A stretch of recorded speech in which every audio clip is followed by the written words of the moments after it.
All right, I'm live. Um, I'm late. I apologize. Reason I'm late is because the market has taken an interesting turn upwards with all the news that we're getting out of Jackson Hole. And yeah, I've been looking at charts because like a couple of things I got on my bags are up 40, 50%. I'm like, well, what do we have here, ladies and gents? So again, welcome to Beat the Banks. This is our free weekly training from Beacon DeFi. Pardon me, I'm actually pouring some more caffeine here to get me through the session today. We are not sponsored by Pepsi Zero, but Pepsi, if you want to reach out and be a homie of the show, fuel crypto creators everywhere, Pepsi, please do. Okay, so let's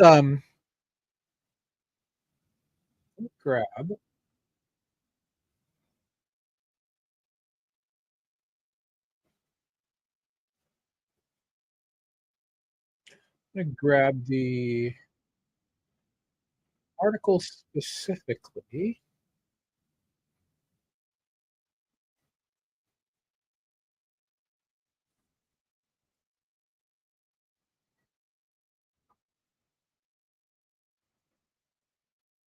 Maybe I don't have it in my bookmarks.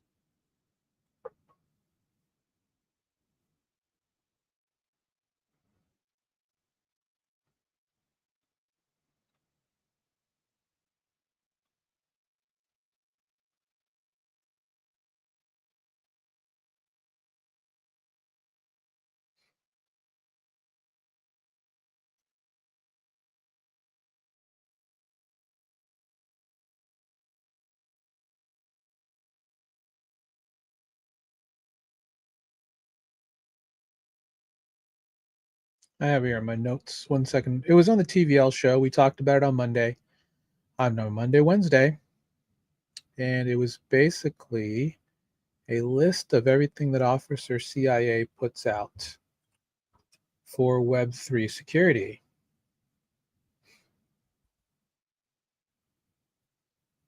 And that makes me wonder how old this is. It's pretty new, I think. Regardless, I think it was probably a repost now that I look at it. Let me share my screen. And I want to do a little bit more of a deep dive into that.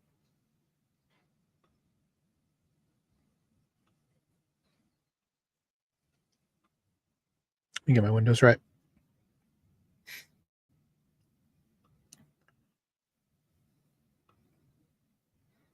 Well, if everyone's having a great week.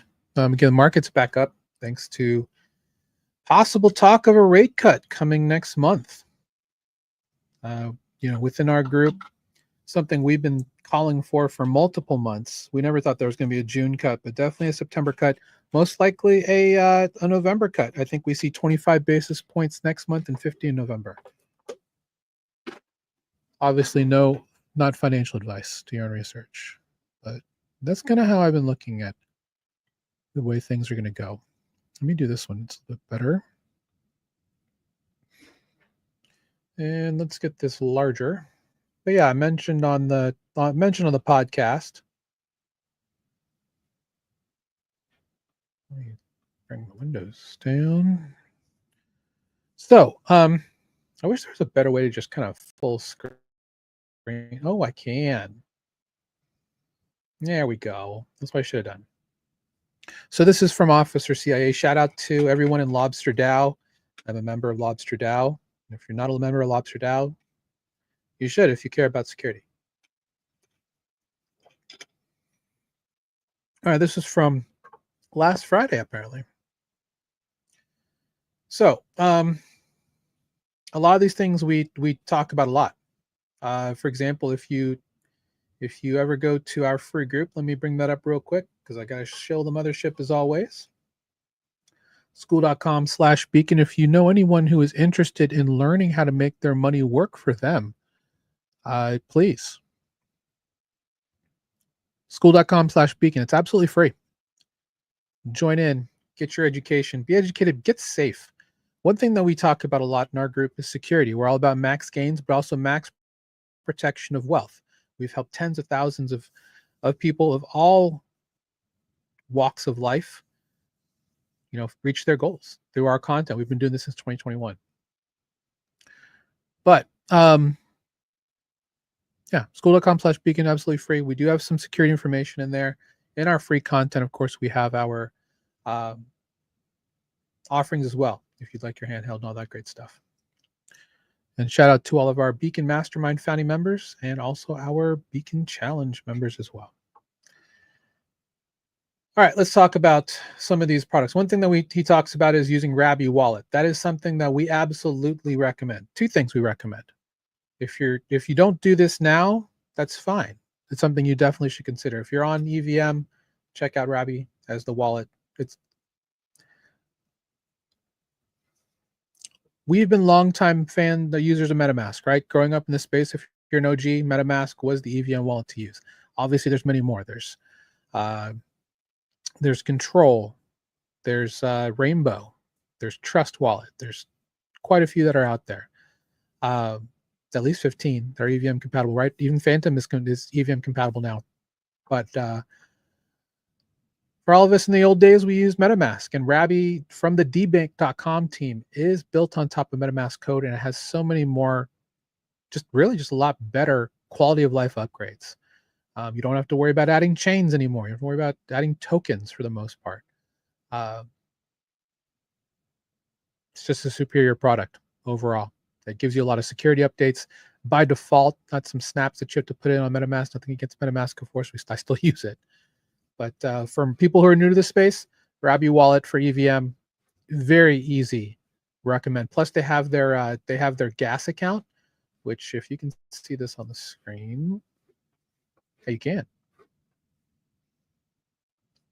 Allows me to come in and pay for all of my transactions with stablecoins for every wallet that's connected on this Rabby extension.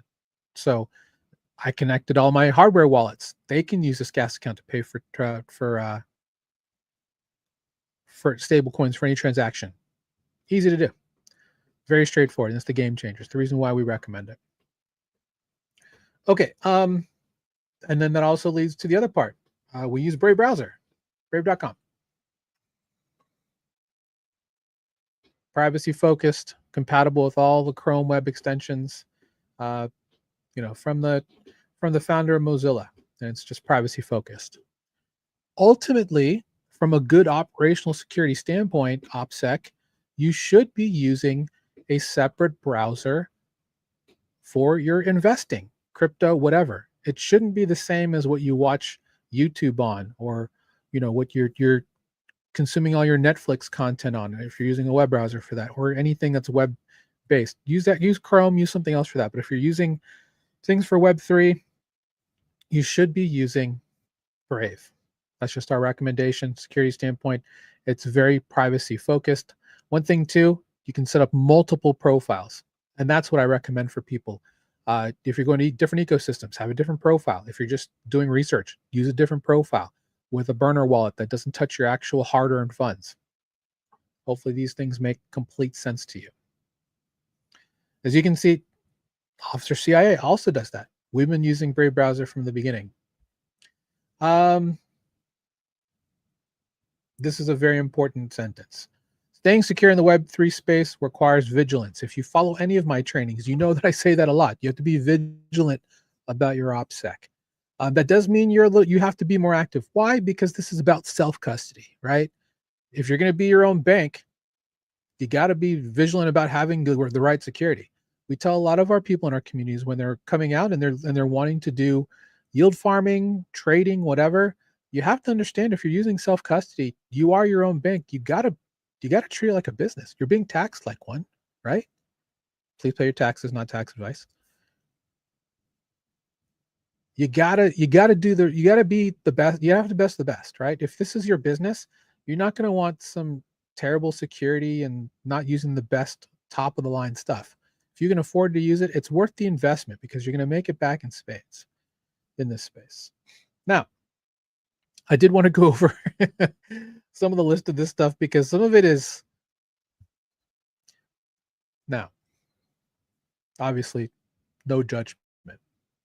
Some of this is a little up there in terms of security paranoia, but I get it. Absolutely get it. Now, we talked about this on Wednesday, but for his main hardware wallet, and a hardware wallet is just a hardware device that you can use that provides a second or third factor of authentication from approving a transaction. Where is my ledger? Is around here somewhere. So is my Trezor. So is my Keystone.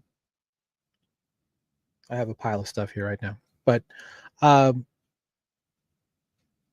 it's really just a physical way to provide a second layer of authentication to approve a transaction. That's all a web wallet does. It approves the transaction.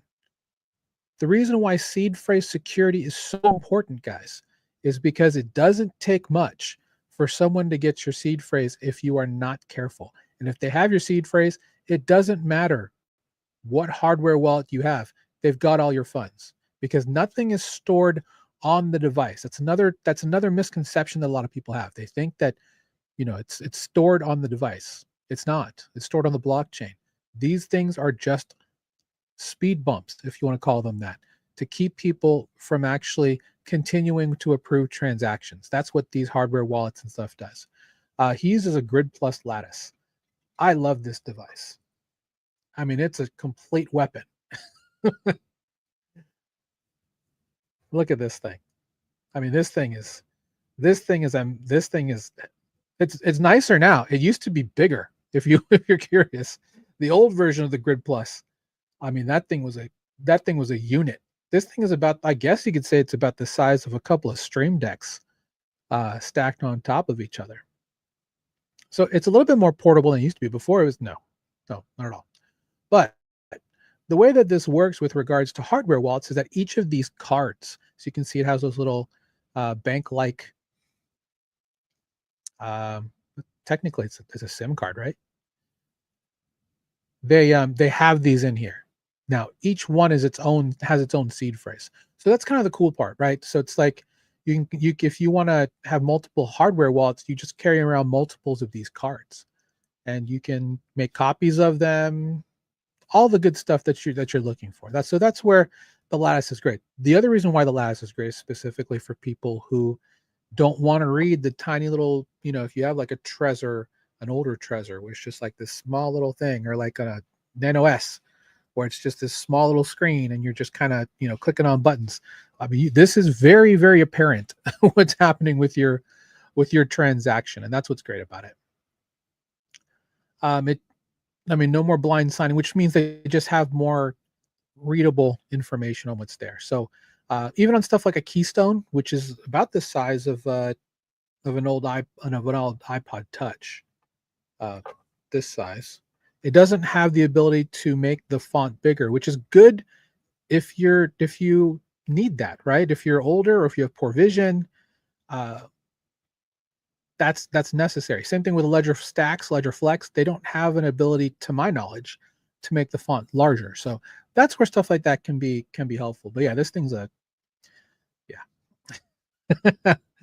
not that most people travel with a hardware wallet anyway. They're are looking to make those things. But if you happen to be a nomad or something like that, this is a nice option because you can keep these cards in multiple places, make multiple copies, and you don't have to worry necessarily about. Obviously, you need to keep seed phrase sanitation. That's not the word I'm looking for.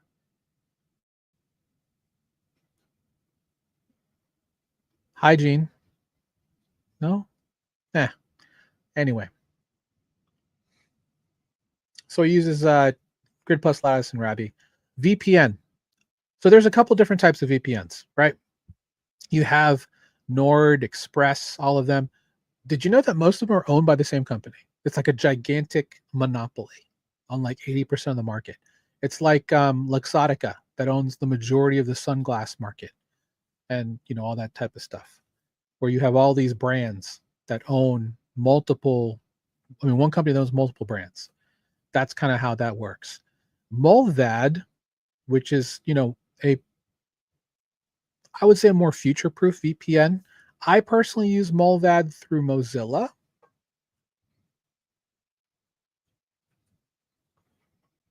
Mullvad itself. Oh, you can save 50%. I mean, it's $4.99 a month. So, eh, eh. But this is what I personally use. It uses Mullvad technology under the hood. Now you can actually just use Mullvad. Yeah, .net.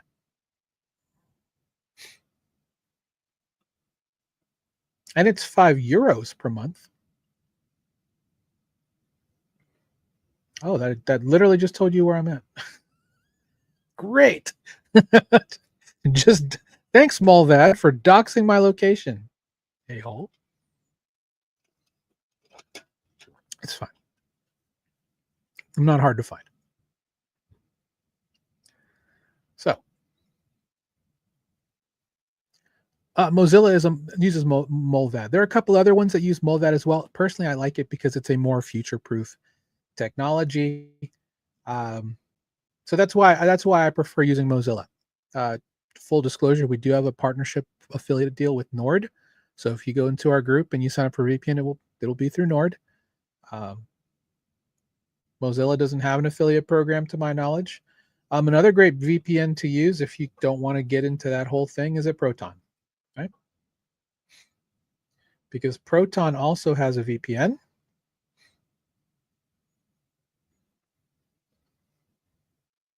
And it is $4.49. Oh, that's nice. I'm assuming if you pay for 2 years. If you're paying by the month, it's $9.99. The good thing about Proton is sometimes you can get a good deal with a bundle. Yeah, if you can get a bundle, that would be good. But, you know, just some ideas. So yes, getting a VPN, good thing to do. Search DuckDuckGo. That's so much of search now is LLM generated, especially if you go to Google and some other places. If you go to Bing, for example, it absolutely is ChatGPT because they own 49% of OpenAI. So there's that. Um, okay, so this is the fun part. For a phone, he uses an iPhone, which is fine. I also use an iPhone. I actually moved to Apple, and I've used every cell phone that's out there in terms of brand. I've used Android, I've used iPhone, I've used Windows Phone, all the ones that are out there. I've used them all. iPhone and overall with differential privacy and what Apple is doing, I personally think they have a better approach to privacy than most major companies. That's just my personal opinion. There are a lot of security enthusiasts that feel fairly similar about that. Um, Apple was the first to have passkeys, right? So you don't have to worry about knowing all your passwords anymore. You can just use a passwordless method to do that.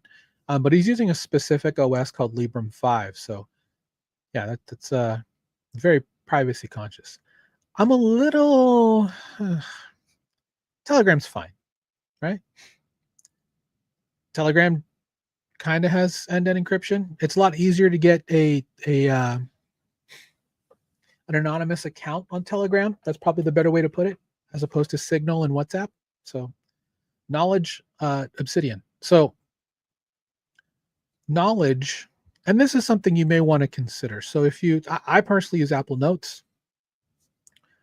Uh, I also use Notion for work. So if you are having, if you want to own your own notes and own your own, have privacy about that, Obsidian's a great platform to use because you can actually uh, run that locally. So when people are wondering why does this matter, one thing that we talk about in our group specifically for yield farming, or if you're doing trading, all that stuff, you should be journaling. My voice. You should be journaling all of your trades, all your positions, right? It's important to do so because they say that well, whenever we talk about investing, it's always cyclical, right? So you're going to see patterns. So having notes, having reasons why you got into certain positions, what was the narrative, what were you thinking? This is all important stuff. So having a knowledge base where you can do that, Obsidian's one that you can run locally and do that. You also could probably do it locally with an LLM, like if you use Olama and you use something you can run locally that you trust. Um, like I personally run Olama with Alibaba Qwen 3 beta. I don't know if that's the most private, but it does what I need for stuff like that. Email, Tutanota and Proton Mail. I just brought up Proton. It's very important to have a separate email for crypto, guys, for overall for just investing. Why?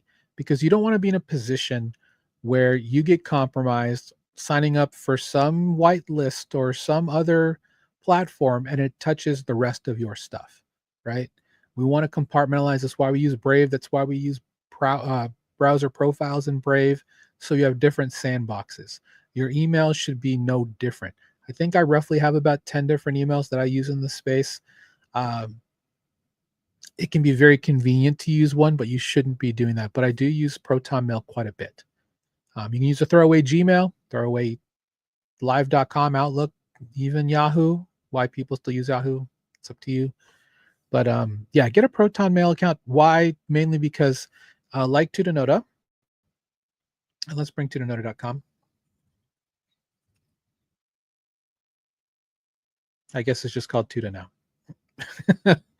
The reason why you want to why you'd want to use this is let me just double check and make sure where they're based out of.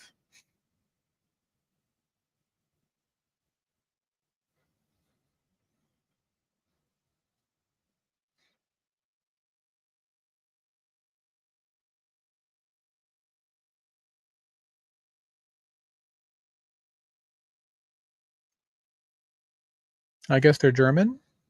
Yeah, German. Well, Proton's based in Switzerland, and they take privacy really freaking seriously. So if you get, they've gotten multiple court orders to give up information. Yeah, they're not going to do that. They're not going to do that if it's stuff that's based in Switzerland, and hopefully whatever they're doing in Tuda is doing the same thing.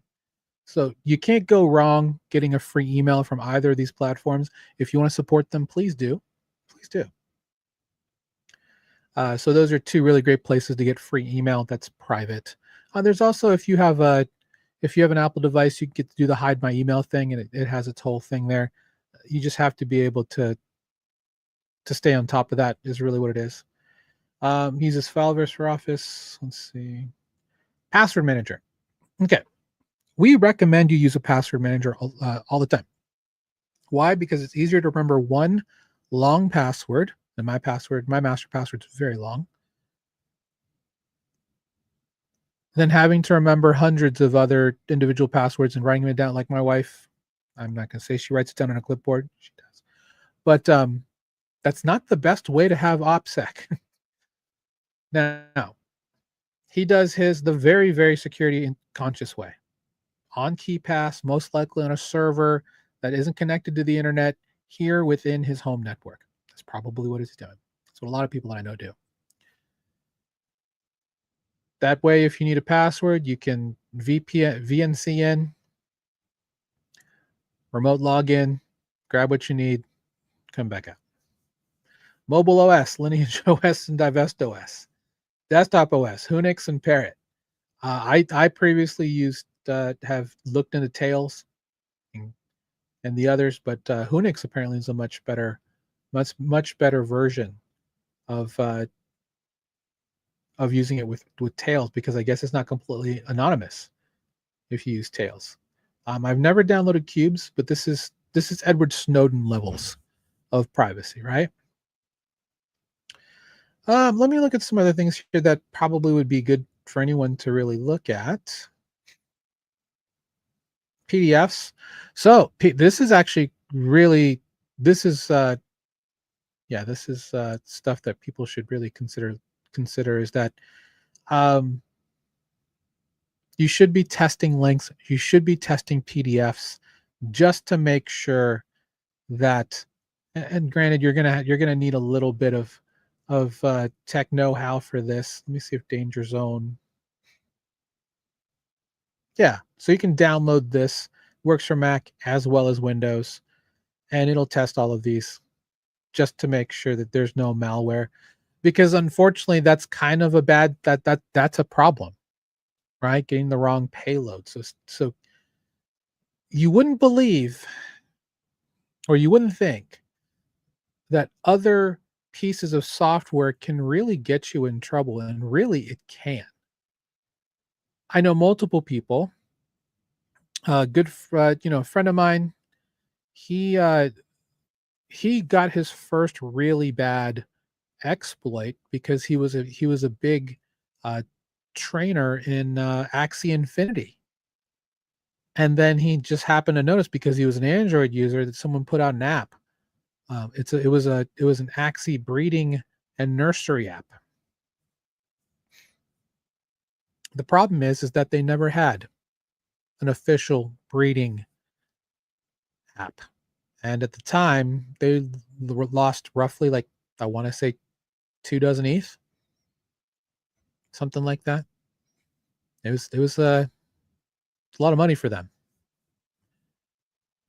You got to be careful. I know someone who got drained because on their phone, and this is why we don't advocate using DeFi on your phone. He rather this person was looking for an app on his Android phone to show him where he could find certain movies that were streaming. Just happened to have a malicious payload there that now sat on his phone and keylogged everything he was doing. Um, able to remote in and get into his, like I said, I don't know the specifics of the vector, but you got to be careful on stuff like that. You don't want to be in a situation where you can get hit on stuff like that. So again, the reason I'm doing this now is because we're in a situation where the market's going back up. And when the market goes back up and there's a lot of frenzy about what's going on, people tend to kind of loosen up on their security. If anything, right now is the right time to make sure your security is on point. Make sure you have good OPSEC, make sure that you have good passwords. From a password manager standpoint, you can use anything you like, just don't use LastPass. LastPass got terribly, terribly hacked. Um, the effects of that are going to be felt for a long time because they're using tools to try to break into all the vaults and that were out there. It's going to take them a while, but they'll eventually get there. Now that technology gets better, they just, cheaper. They're going to break into some of these vaults at some point. You don't want to be one of those people. So if you happen to have any information on LastPass and you migrated it to somewhere else, like to a Dashlane, Bitwarden, I use 1Password personally. You want to make sure you're changing everything that you can. It's to your advantage to do so. I know people who will use secure notes who used secure notes in LastPass for seed phrases and stuff like that. If that was you, I would migrate all my assets to a fresh wallet. You want to make sure that you are not in position to get drained a little bit long down the road after somebody breaks in and finds things. So, okay.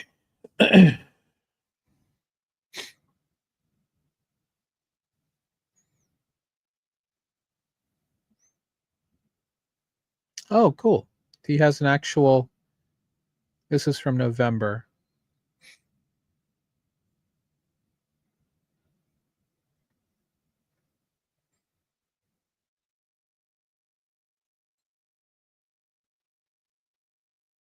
Yeah, I would definitely recommend that. Don't just assume that because you are on a Mac that you are immune to a lot of these issues.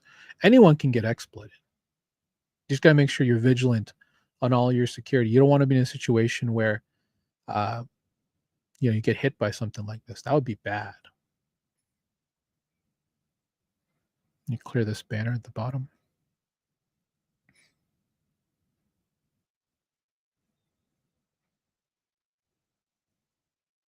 So yeah, that's the security part I really wanted to go over. With regards and just kind of looking into the different. Wow, he uses Mullvad browser. Even though he mentioned here, he still uses Brave. I know people with Brave who are very specific on the interactions they go through. Like they actually track how many hops traffic goes through, and if it goes through a specific number, they actually ask for a prompt to approve to keep going. I mean, there's a lot of security conscious people in this space.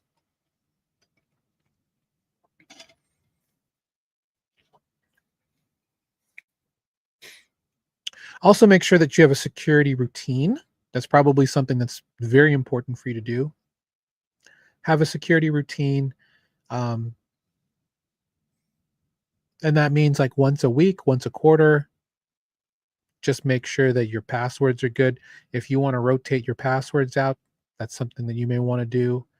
Um, you always want to make sure your devices are kept up to date. As you can see on my screen, I need to update my Brave. Make sure that your browsers, your hardware wallet firmwares, that they're all up to date and they're in a good spot.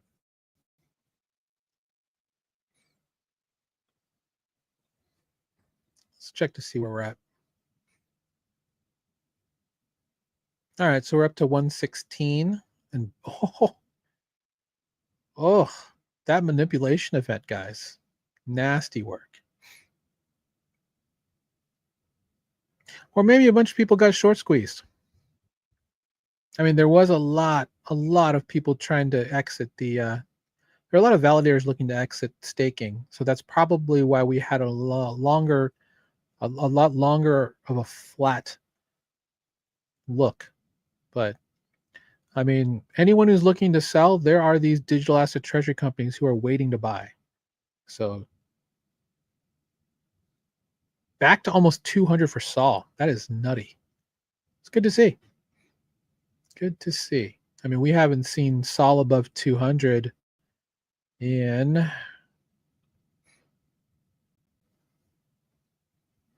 all right.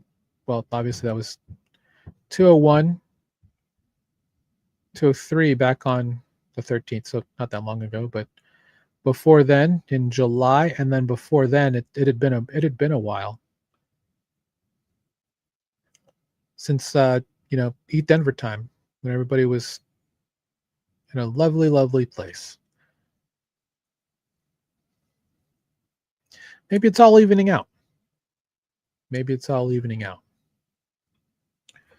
Let's check out Polymarket real quick.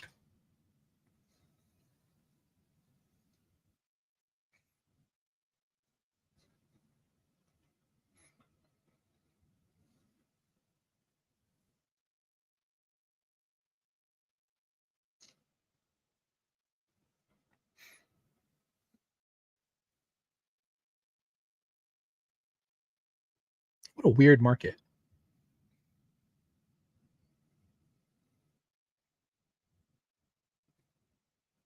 It ends in 12 minutes. You can still come in and buy.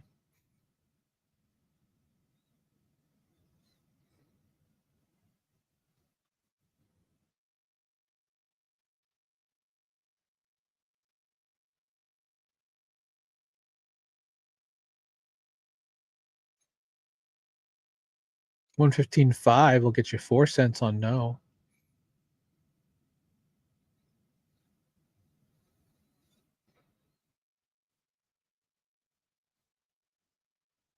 $113.5. I mean, I guess it's better that didn't fill, brother.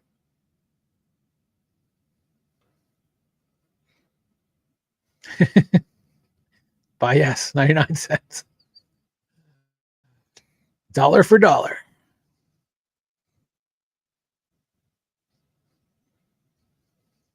Funny. Anyway, there's a lot of people who are farming Polymarket. I don't know if that's you. If it is, tell me your thoughts on your whole thesis on trying to farm as much volume for Polymarket as possible. I don't know if they're going to be coming out with a token anymore now that they've partnered directly with X. I don't know if they necessarily need to, but stranger things have happened. I know a lot of people who are trying to farm as many of these markets as possible, trying to hedge their bets. And yes, I know this all sounds like gibberish to a lot of people, but people are actually doing this. So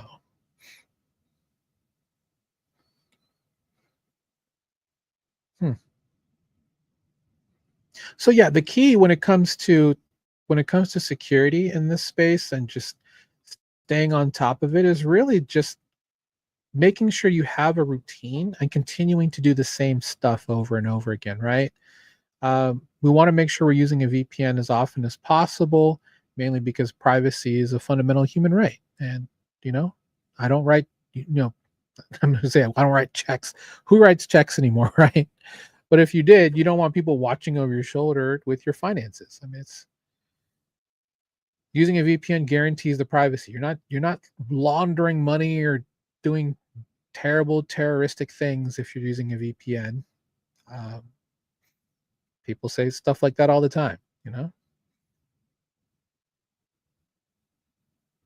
It's just an argument that doesn't make a whole lot of sense in my opinion.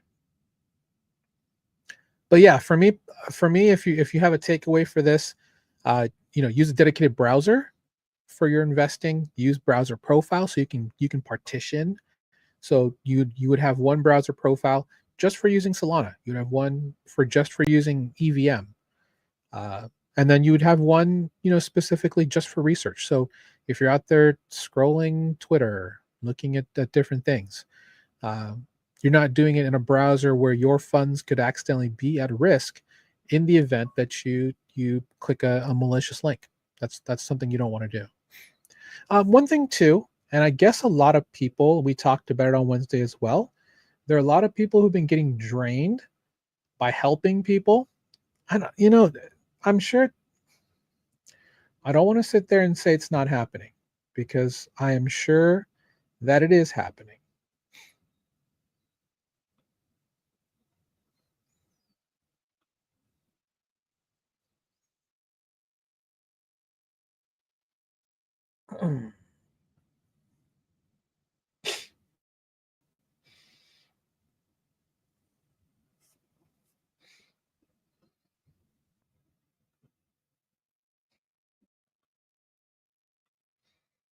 Sorry, I'm just grabbing the tweet, guys. I apologize.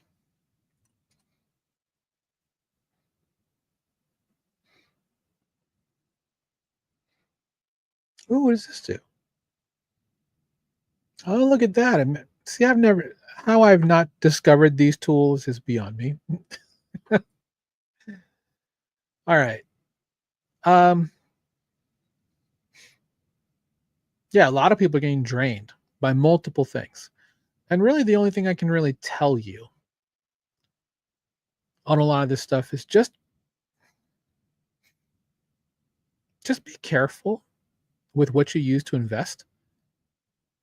Axiom seems to be the center point of all this, and I don't know if that means that Axiom is just a powerful protocol that's being, you know, targeted. But seeing this makes me certainly not want to use Axiom because I don't want to be in a situation where someone would come after me uh, because of that. But essentially, they're reaching out to people on Telegram. Again, if you don't know somebody on Telegram, just don't interact with them. Only interact with people you want to talk to. And this guy actually reached out to the guy to actually get taken. And again, this could all be just some elaborate farm, I'll be honest. But oh, this is on a Discord call that it happens. Either way, they're trying to get you to, and why you would have someone you don't know who sends you actual money to set up an Axiom, and this is just stupid in my opinion. Don't do that. Yeah, just don't do it. Or if you're going to take calls like this, take it in a guest profile on your operating system. You can do that. On Windows, you can create another profile that has nothing that touches anything that's admin, and don't use a wallet that you like. If you're using a wallet with no money in this, you just send money into and then you use it, like $20 here and there. I mean, that either way, it's unfortunate that people are actually just, and it sucks because there are people who are.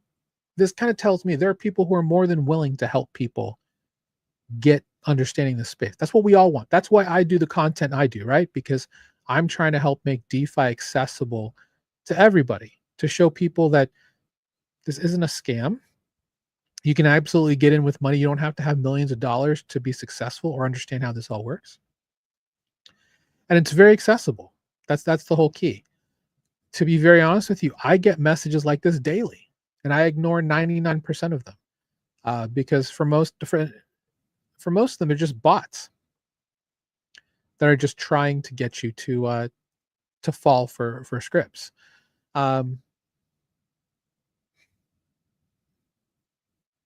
Kind of sucks because I also do business development for Beacon. So I go to events, I meet people, I gather random telegrams, and we try and work out, partnership deals and other types of deals, uh, in the background. So I still have to protect myself. I had a friend of I had no, I've never, I met him once in Denver for a couple of minutes, so I can't say he's a friend, obviously, but um, he had his account hacked, and I didn't know that because I didn't follow him on Twitter. But he said on Twitter that he was hacked. I wouldn't have known unless I went searching for him on Twitter. But you know, they got me to get into a Zoom call, and I realized the moment I pulled up the link, I'm like, this is not Zoom because I have the Zoom app right here. So I was just like, that. It was weird from the beginning. It's so many red flags. Of course, I didn't get exploited, right? Because I'd be very upset if I did, because I know better, and most people do. But that's the thing: when you're not vigilant about OPSEC, you will let your foot off the gas and just kind of get lax, and that's where bad actors will get on you. So just be obviously it's good to be cautious, but at the same time it's good to be vigilant and be vigilant. You want to be vigilant. Ask questions. That's what you need to do. That's what you should do. Security is meant to be annoying, and that's why it's very important to have. Because the more annoying you can make it for somebody uh, to take your stuff, they're just not going to do it because there's so many others that are uneducated, unprepared with low hanging fruit for them to take. Again, the humanity. And I know that if you're one of those people and you're watching the show, you don't give a shit. But to those who have a conscience, think about what you're doing, man. These are people with families. These are people trying to put food on the table. They're a lot of the people that you go after. They're not just ridiculous degens. A lot of people are actual, real people that are just trying to make a living. And how dare you be someone to profit off of their loss? Anyway, that's a whole slippery slope. Not going to go down the rabbit hole on that, but yeah, the humanity of people who steal, I don't get it. I still don't get it. It's not worth it. Anyway, that's all I had. I talk about security every now and then. People get upset. They're like, "I want to learn about stuff." I'm like, if you don't have good security, you're not going to get the stuff. It's very simple.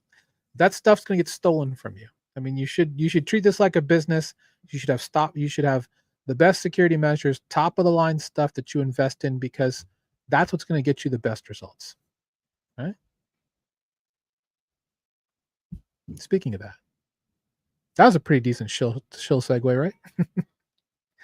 Again, it's absolutely free to join school.com/Beacon. Join our free total value locked group from Beacon DeFi. And yeah, just check out our Start Here post if you want to learn more, get a message from myself and our co-founder Andrew, learn more about what we do, the three different ways that we have multiple ways to get in touch. And if you want to learn more, feel free to get in. Wanted to shout out our friends at Symphony.